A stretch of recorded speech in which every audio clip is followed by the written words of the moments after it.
porque a tua misericórdia se renova continuamente sobre as nossas vidas, ó Pai.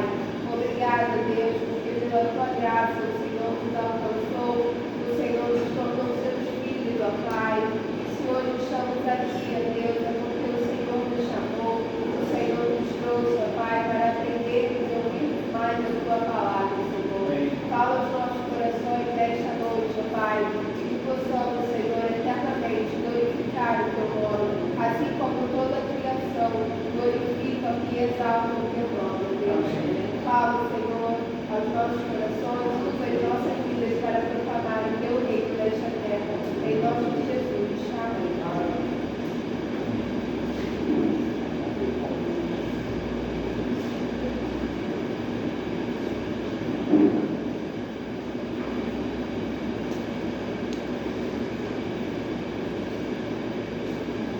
Mas, irmãos, muito boa noite, graças e paz, que Deus nos abençoe na noite desse dia, estar na casa do nosso bom Deus e podemos refletir na sua palavra. Então nós temos aí pergunta número 14, como executa Deus os seus decretos? Resposta: Deus executa os seus decretos nas obras da criação, da providência, segundo a sua presciência infalível, do livre e imutável conselho de sua vontade. Então nós vamos abrir nossas Bíblias lá na carta de Paulo aos Efésios, capítulo 1.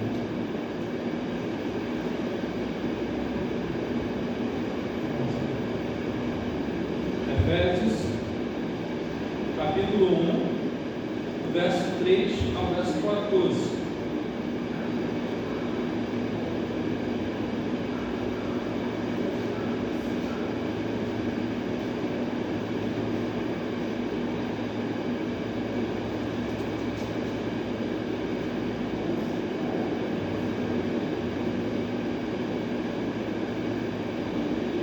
Nossa ênfase maior vai ser no verso 11. Efésios capítulo 1, verso 3 ao verso 14. A ênfase é no verso número 11. Eu vou ler, os irmãos vão estar acompanhando.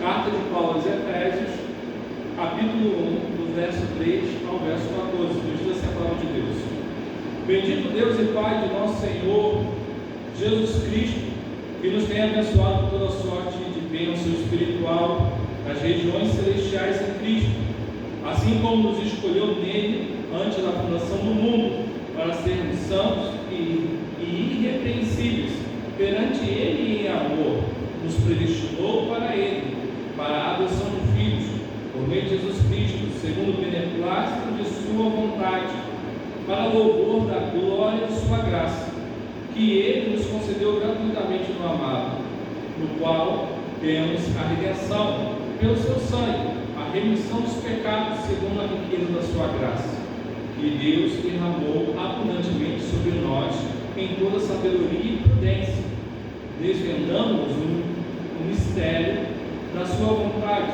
segundo o seu beneplácito, que propusera em Cristo, de fazer convergir nele, na dispensação da plenitude dos tempos, todas as coisas, tanto as do céu como as da terra, nele, digo, no qual fomos também feitos herança, predestinados segundo o propósito daquele que faz todas as coisas conforme o conselho da sua vontade, a fim de sermos para louvor da sua glória, nós, os que de antemão esperamos em Cristo, em quem também vós, depois que ouvistes a palavra da verdade, o evangelho da vossa salvação, tendo nele também crido, fostes selados com o Santo Espírito da promessa, o qual é o penhor da nossa herança, até ao resgate da sua propriedade, em louvor da sua glória. Então, nós temos refletido sobre o catecismo maior de Westminster. A pergunta de número 14, está aí na projeção. Como executa Deus os seus decretos? Deus executa os seus decretos nas obras da criação, mas também na obra da providência, segundo a sua presciência infalível e o livre e imutável conselho de sua vontade. Então, como nós já bem sabemos, temos visto, o catecismo maior, ele tem por prerrogativa nos dar instruções sobre a palavra de Deus. Ela é um dos símbolos de fé de nossa igreja, de nossa identidade, e o catecismo ele traz perguntas e respostas acerca das Escrituras. Então, o catecismo ele serve para formar também a nossa consciência doutrinária, para aquilo que nós somos. Por isso, então, os teólogos se reuniram na Abadia de Westminster, na Inglaterra. Eles fizeram todo um movimento para criar tanto o catecismo maior, o grande catecismo, a confissão de fé de Westminster, para que pudéssemos então ter uma maneira de estudar a Bíblia com perguntas e respostas. Quem tem um catecismo maior, ou uma confissão e o grande catecismo, sabe que ele tem não só as perguntas, mas ele tem ali os textos bíblicos também que fazem referência. E nisso então se formou a base das igrejas reformadas. Outras adotam outros catecismos, como nós temos visto no nosso boletim na Confissão Helvética. Existem outras confissões também, mas nós adotamos como igreja presbiteriana no Brasil, não só aqui, mas como nos Estados Unidos e outros países, assim temos essa origem. Dito isso, quando nós olhamos para aquilo que o Paulo fala, e aí que é o versículo 11, quando ele diz: nele digo, no qual fomos também feitos heranças, predestinados segundo o propósito daquele que fez todas as coisas conforme o conselho da sua vontade. E é esse finalzinho. Nós vemos que Deus predestinou tudo segundo o seu propósito. Tudo, todas as coisas. Foi formado, decretado, os decretos de Deus, os propósitos de Deus são a vontade suprema, soberana e absoluta de Deus, que são irrevogáveis. Não tem como modificar, como mudar. É o conselho da sua própria vontade. E é sobre isso que nós vamos falar um pouco aqui nessa noite. E dentro dessa pergunta, então, do catecismo maior, a primeira parte que nós vamos ver é Deus executa os seus decretos na obra da criação. Então, dentro da obra da criação, nós vamos observar que foi segundo a sua presciência infalível, o seu livre e imutável conselho de sua vontade. Mas nós temos também uma teoria no mundo, uma teoria da criação. E a teoria do mundo da criação, do mundo científico, diz que o mundo é formado através de um grande colapso, de uma grande explosão, pelo qual nós chamamos de Big Bang. Então, houve uma grande explosão, e essas explosões gigantescas ocorreram bilhões de anos atrás, e através dessas explosões no universo, então tudo se formou a partir dessas explosões. Mas o texto que nós vemos, o Paulo nos salienta que nele, Paulo diz, nele, no qual fomos também feitos heranças, predestinados segundo o propósito daquele que fez todas as coisas conforme o conselho de sua vontade. Se abrirmos a Bíblia, eu sei que, diferente da ciência, a gente tem a matéria da fé. A ciência vai dizer que foi através dessas questões do Big Bang e de explosão. Mas na matéria de fé, nós temos as nossas certezas também. E para o cientista acreditar no Big Bang, é também uma matéria de fé, porque ele acredita nisso, ele defende essa teoria como um inexistente. E ele pode ser até mesmo um ateu e dizer assim: não, o mundo foi criado através de explosões cósmicas no universo. E isso é matéria de fé, por mais que um ateu diga que não tenha fé. Ele acredita em algo, mesmo que seja acreditar em nada. Isso é matéria de fé e todos nós temos fé em alguma coisa. E quando você abre a sua Bíblia lá em Gênesis, você vai ler o relato da criação, e a partir do verso 11 do capítulo 1, nós vamos ver ali várias questões pelo qual Deus criou todas as coisas. Quando Deus vai criando, Ele vai decretando. E esses são os decretos de Deus. Deus decretou: haja luz, houve luz. Deus decretou: haja firmamento no meio das águas, e separação entre águas e águas. Deus decretou: haja luzeiros no firmamento dos céus, para fazerem separação entre o dia e a noite, e sejam eles para sinais, para as estações, para os dias e anos. Deus decretou: façamos o homem, a nossa imagem, conforme a nossa semelhança. Então nós também entendemos que dentro dessas ordenanças, desses decretos de Deus, que Deus é o Deus todo onisciente. Dentro dessa questão da onisciência de Deus, isto é, Deus é aquele que tem um pleno conhecimento de todas as coisas existentes, sejam aquelas que podemos enxergar, nós conseguimos olhar e detectar, e ainda aquelas que nós não podemos enxergar. Deus decretou todas as coisas, Deus tem conhecimento de todas as coisas, sejam elas palpáveis, que nós podemos pegar. Deus tem a onisciência do conhecimento daquilo que são também, nós não podemos palpar, são impalpáveis, e também das questões espirituais que pertencem a Deus.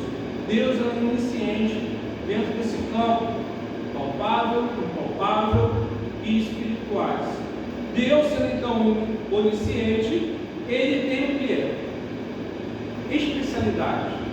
Deus tem toda a competência em todas as áreas, seja na ciência, seja na tecnologia, seja no planejamento, seja projetos, execução, operação, manutenção.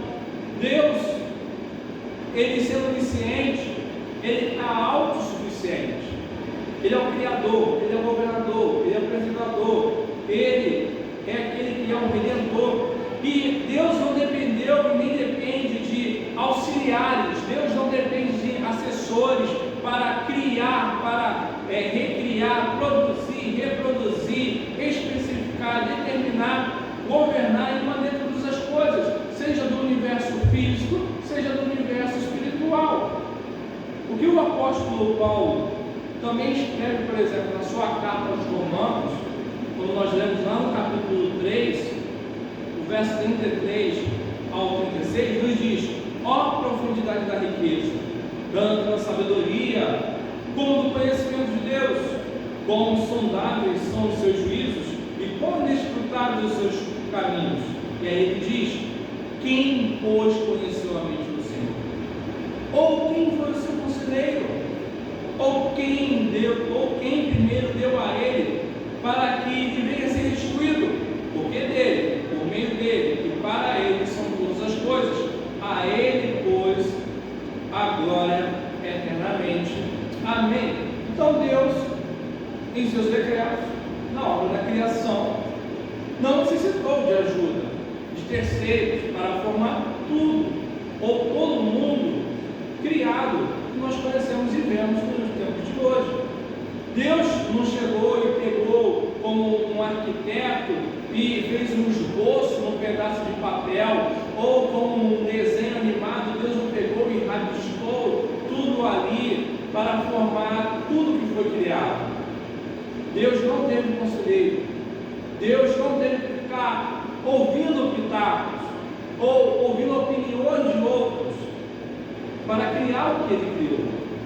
O mundo, ao ser criado pelos decretos de Deus, nós entendemos que nada existe sem propósitos, nada existe sem objetivos, nada existe sem fins predeterminados. As pré-ordenações divinas são executadas por leis naturais rigorosamente estabelecidas, tanto no ambiente físico, ou seja, como no ambiente biológico, sobre a ordenação e controle de princípios e padrões normativos, pela qual nós estudamos na escola. Nós estudamos física, nós estudamos química, nós estudamos matemática, nós estudamos genética. Então, onde estão as variadas, e você vai perceber microestruturas moleculares, você vai ver ali as questões atômicas, bem como as macroestruturas que são gigantescas e imensuráveis sistemas solares, tudo no encadeamento estrutural extraordinariamente integrado, encadeado e harmonioso, oriundo do próprio Deus. Mas, irmãos e irmãs, Deus criou todas as coisas e criou uma perfeita ordem. Deus estabeleceu todas as coisas na sua devida ordem, mas algo aconteceu nesse mundo criado por Deus. O ser humano, em sua ansiedade e arrogância de querer ser como Deus, ele tenta modificar ou ele tenta alterar os elementos da criação de Deus. E quando nós olhamos para isso e percebemos que o ser humano, ao tentar modificar ou alterar a criação de Deus, ele acaba causando uma desordem no mundo que foi criado por Deus. E ao tentar modificar ou alterar, ele comete pecado. E como todo pecado, tem as suas consequências. E por isso nós vemos o mundo como ele está. Porque o mundo é o resultado do pecado da humanidade, de todos nós. O homem corrompido e corrupto,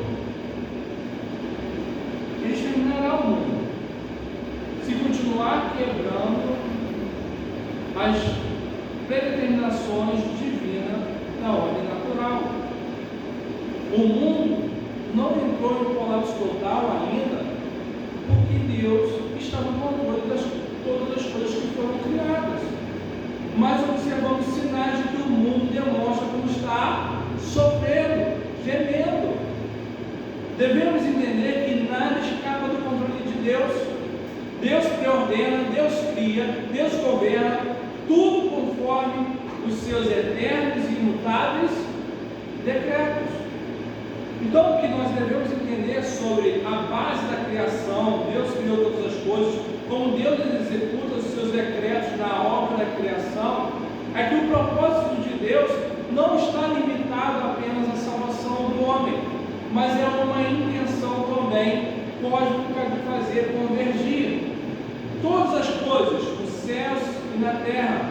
E essas questões todas estão aonde? Debaixo do controle de Jesus Cristo, o nosso Senhor e Salvador.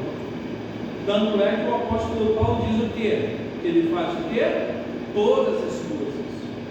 Nele, todas as coisas se convergiram, conforme o conselho da sua vontade. Então, a onipotência e a sabedoria de Deus vão garantir a execução da sua soberana vontade. Não importa o que se oponha a ela. Mas o catecismo também vai para além da criação. Deus criou todas as coisas, mas dentro do ato da criação de Deus, como nós percebemos todas as coisas criadas, nós falamos de um Deus que é providência. Deus providenciou todas as coisas. Então, numa segunda parte desse catecismo, quando ele diz Deus executa os seus decretos na obra da providência, nós falamos da criação para a providência, segundo a sua presciência infalível e o livre e imutável conselho de sua vontade. Antes nós falamos da teoria do Big Bang. Agora nós temos uma outra teoria também, que é muito difundida, que defende que Deus criou o mundo foi criado por Deus, e aí sabe depois o que aconteceu quando Deus criou todas as coisas? Deus meteu o pé, Deus fugiu, Deus abandonou. Assim como um familiar abandona uma casa, essa teoria diz que Deus abandonou tudo. E essa teoria ela é chamada de deísmo. Deus criou o mundo e Deus deixou o mundo. Então o deísmo é uma visão que é filosófica, que postula que é um criador.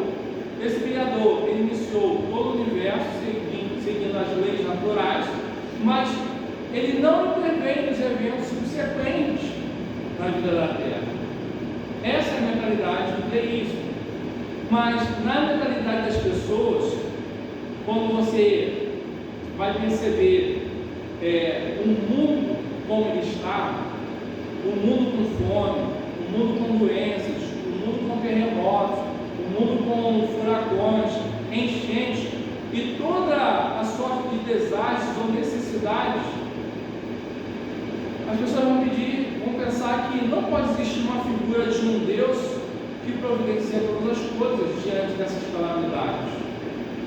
Como disse anteriormente, o mundo em que vivemos e também as nossas vidas são consequências das nossas escolhas e ações, tendo como resultado final as escolhas erradas que realizamos e, sendo assim, cometemos pecado contra Deus.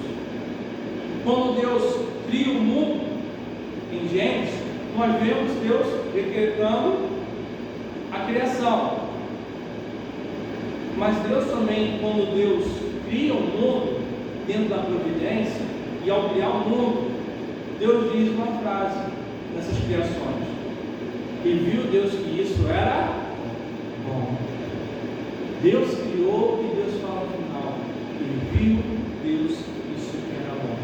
E no verso 30, finalzinho do verso 30, ali no verso 31, quando Deus termina toda a criação e nos criou a sua imagem e semelhança, ele diz assim: e assim se fez, e viu Deus tudo quanto fizera, e eis que era muito bom.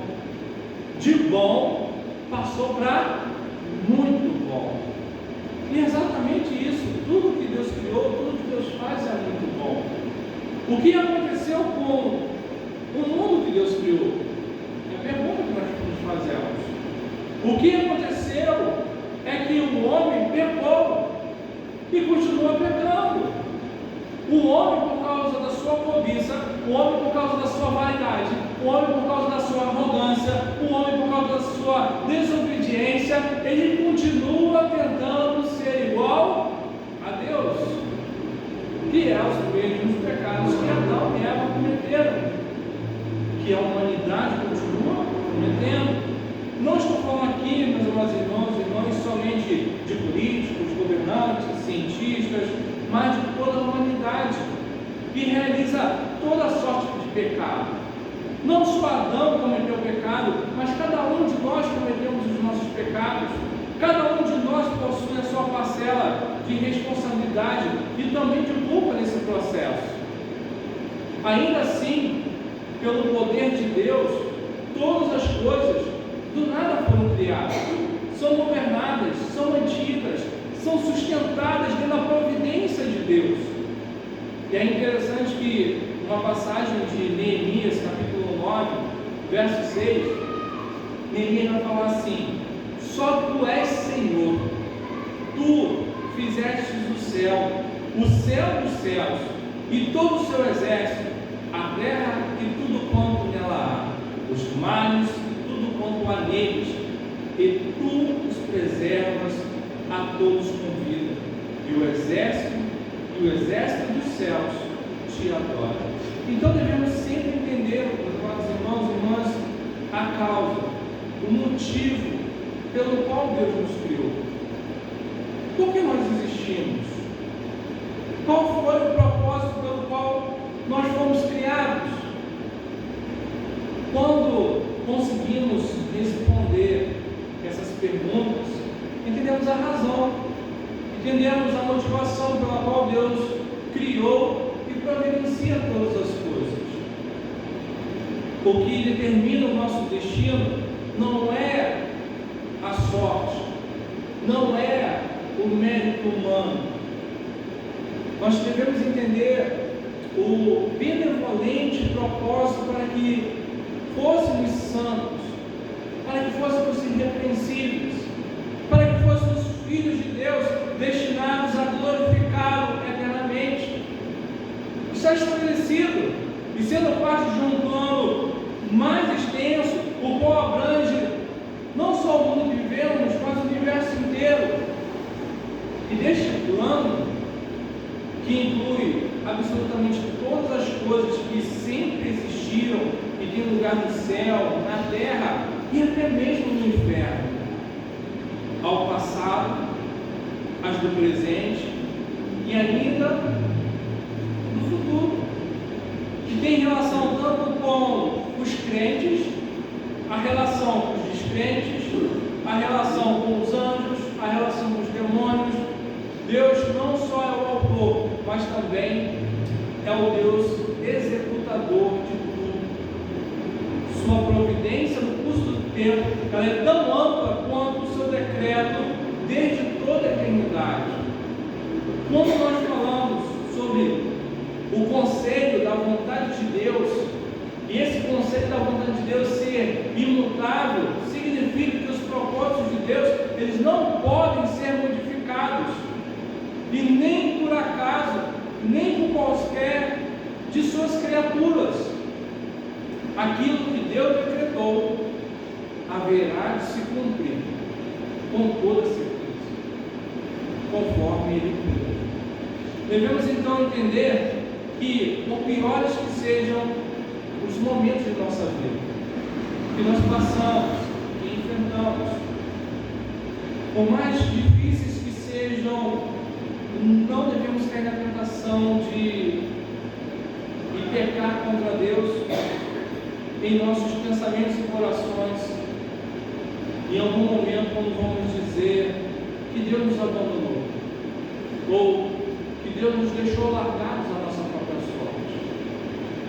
O próprio Senhor Jesus, Ele é a própria existência da providência de Deus, seja a providência física, seja a providência espiritual.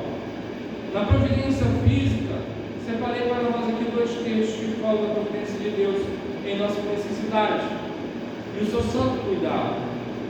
Quando Jesus fala lá em Mateus 6, 26, ele fala aos seus discípulos: observai as aves dos céus, não semeiam, não colhem, nem ajuntam celeiros, contudo o vosso Pai Celeste sustenta. Outra passagem é a passagem de Mateus capítulo 10, versículo 29 e 30, quando diz Jesus: não se vendem 2 pardais por um aço, e nenhum deles cairá por terra sem o consentimento de vosso Pai. E quanto a vós, até os cabelos todos da cabeça estão contados. Quantos fios de cabelo nós construímos? Acho que é mais de 30 mil fios de cabelo. Imagine, até isso Deus conta. Então nós devemos entender que a providência de Deus não está relacionada ao fato que o homem não deve trabalhar. Porque tem gente que acha isso, né? Deus levou de todas as coisas, né? Então, trabalhar para quê? E algumas pessoas pensam que não precisam trabalhar, pois Deus dá todas as coisas, que é um completo absurdo. Por que é um completo absurdo? Porque esse tipo de pensamento, ele não reflete a verdade sobre a providência de Deus. Apesar de nós olharmos lá, do homem estar no jardim do Éden, Deus deu ao homem aquele jardim, as árvores, os alimentos, mas, contudo, quando você vai olhar para a obra da criação, quando você vai olhar para o jardim do Éden, Deus deu uma ordem para Adão, Deus deu um dever para Adão, Deus deu um trabalho para Adão. Qual foi o trabalho que Deus deu para Adão? Cuidar do jardim. E tem gente que acha que cuidar do jardim não dá trabalho. Dá trabalho você cuidar do jardim. Dá trabalho de você cuidar de uma casa. Dá trabalho de você cuidar da sua vida. Dá trabalho. Então o ser humano que se engana pensando que quando Deus criou todas as coisas, Deus não deu trabalho, Deus sempre deu trabalho. Deus sempre trabalhou. Por isso que Ele criou o mundo em 6 dias e 7 descansa. E quando você vê Gênesis 2,15, vai estar escrito assim: tomou, pois, o Senhor Deus ao homem e colocou-o no jardim do Éden para o cultivar e o guardar. Deus, meus amados irmãos e irmãs, Deus não sustenta preguiçoso. Deus não sustenta malandro. Deus não sustenta desocupado. Deus não sustenta folgado. Deus criou todo o jardim do Éden, mas não entregou de mãos beijadas para o homem. Cuidar é também trabalhar, e está dentro da economia da providência divina. Alguém compra uma casa e na casa possui um jardim, na casa possui árvores, a própria casa, e você precisa cuidar da casa.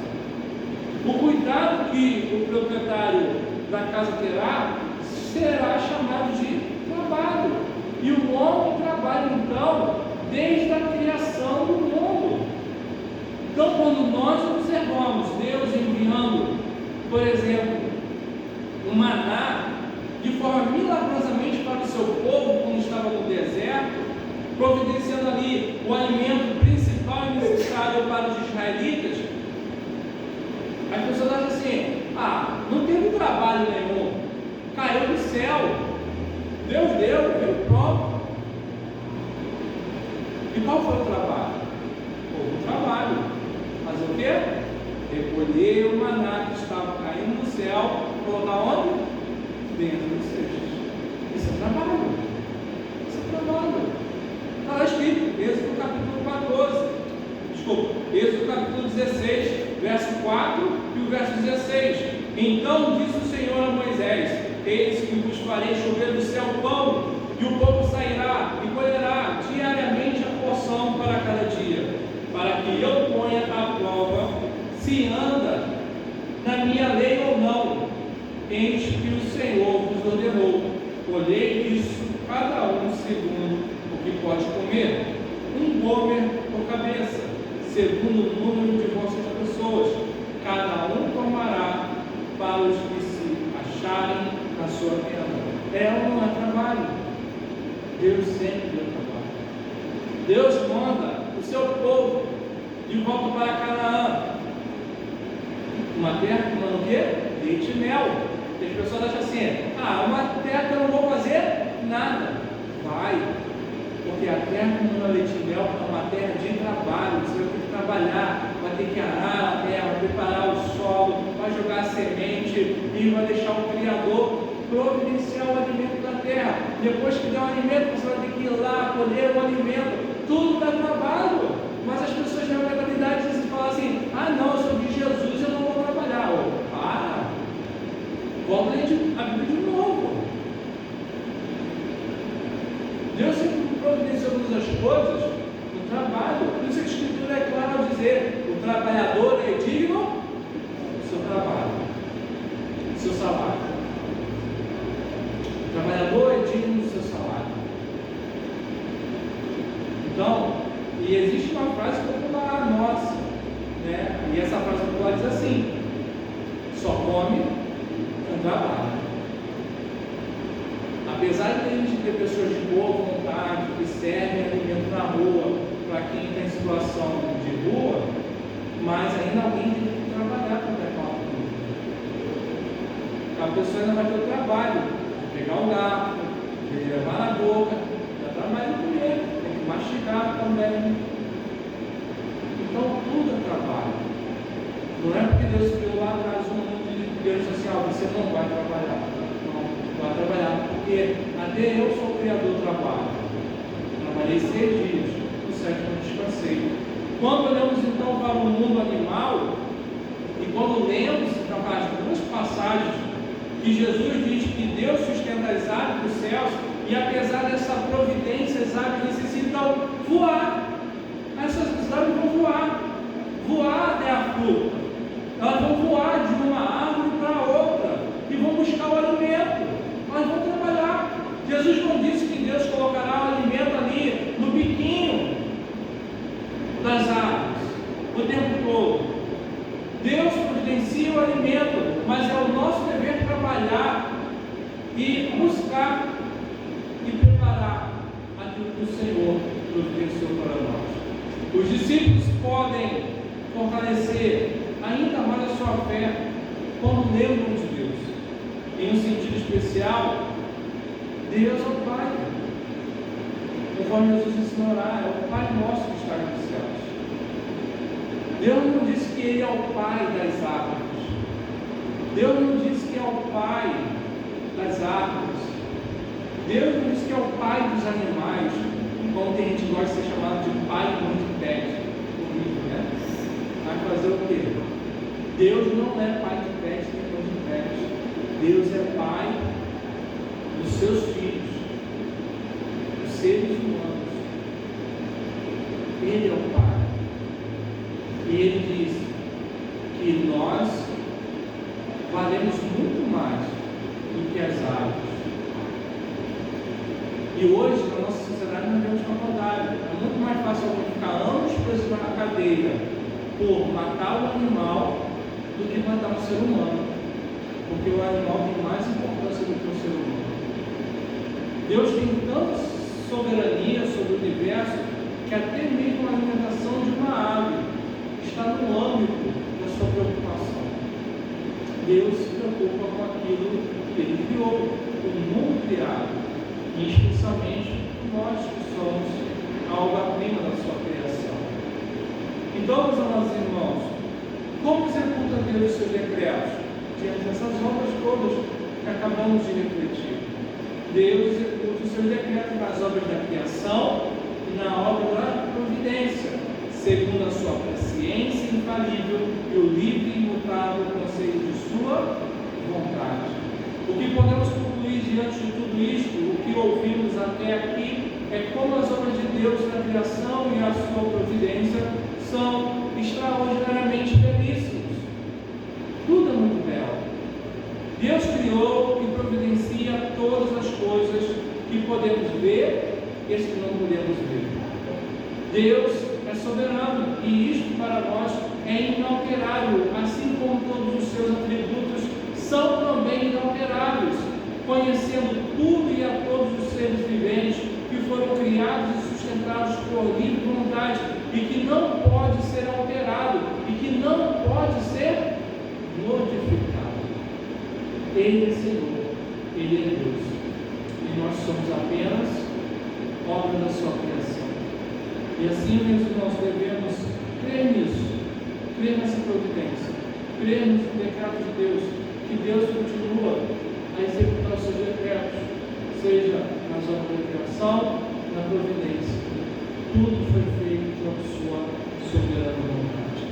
E que Deus assim nos abençoe, e que possamos sair com a certeza que nós não somos obras do acaso, nós não somos frutos de uma explosão, de um Big Bang, nós não somos frutos de uma ideia filosófica de um Deus que deixou o mundo abandonado à sua própria sorte, mas que Deus continua cuidando de cada um de nós. E o mundo só não está pior porque Ele governa todas as coisas. E Ele voltará para restabelecer tudo aquilo que Ele criou desde o início.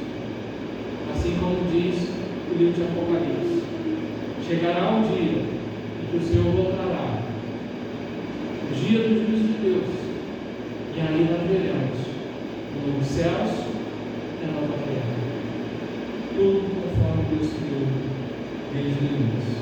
Que Deus assim nos abençoe, irmãos, em nome de Jesus. Amém.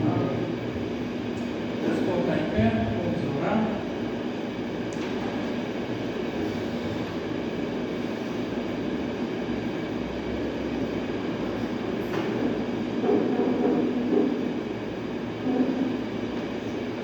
Senhor, nós queremos te louvar e te agradecer por tua bondade, teu amor que nos traz até essa casa de oração nessa noite, onde teu povo e a tua igreja se reúnem para te adorar em espírito e em verdade, mas também para que possamos refletir na tua palavra, que é boa, perfeita e agradável. A tua palavra é lâmpada para os nossos pés e luz para os nossos caminhos. A tua palavra é mais doce do que o mel. A tua palavra, ó Pai, nos dá uma direção pela qual cada um de nós devemos tomar. E esse caminho que cada um devemos tomar é de acordo com o teu querer, de acordo com a sua vontade.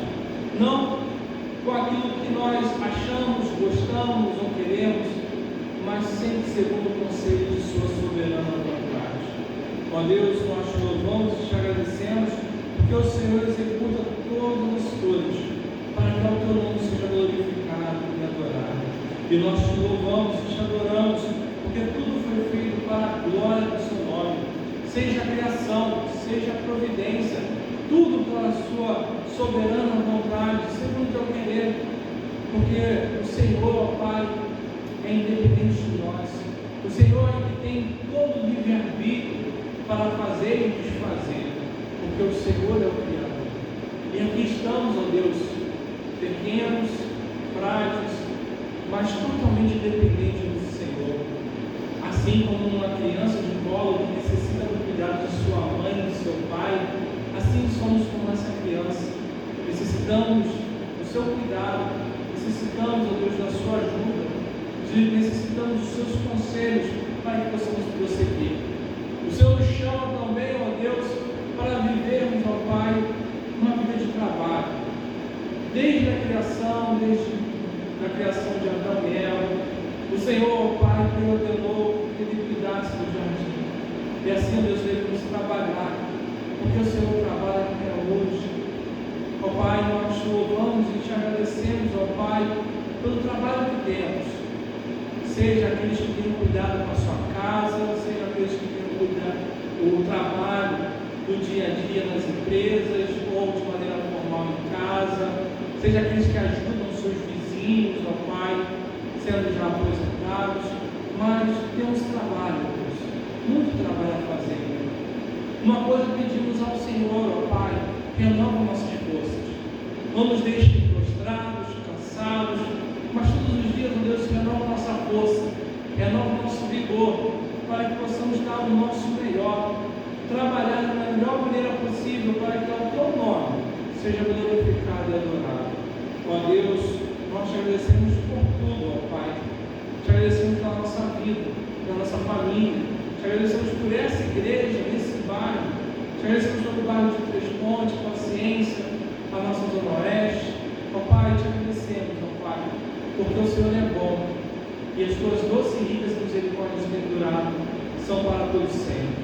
Ó Pai, nos livre de todo perigo mal quando sairmos, que possamos chegar em casa guardados e amparados por Ti, porque nós cremos na Tua providência, no Teu cuidado sobre a nossa família que está em casa nesse momento. E assim os outros irmãos que puderem vir também, sabemos que o Senhor está cuidando de cada um deles.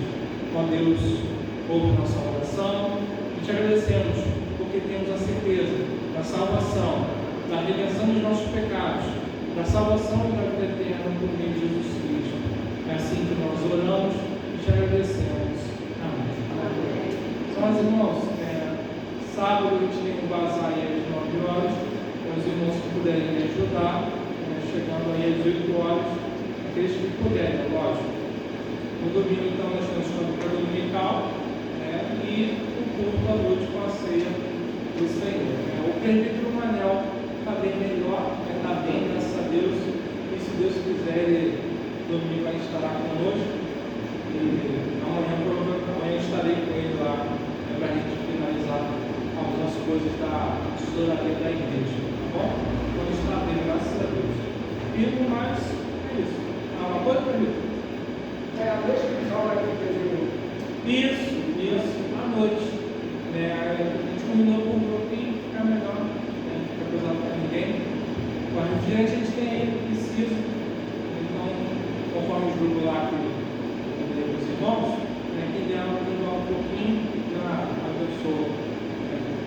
Dá para comer alguma coisinha e a gente se alegrar. O aniversário do Jackson e também. Do seminarista tem também a restauração do seu João, vamos ver.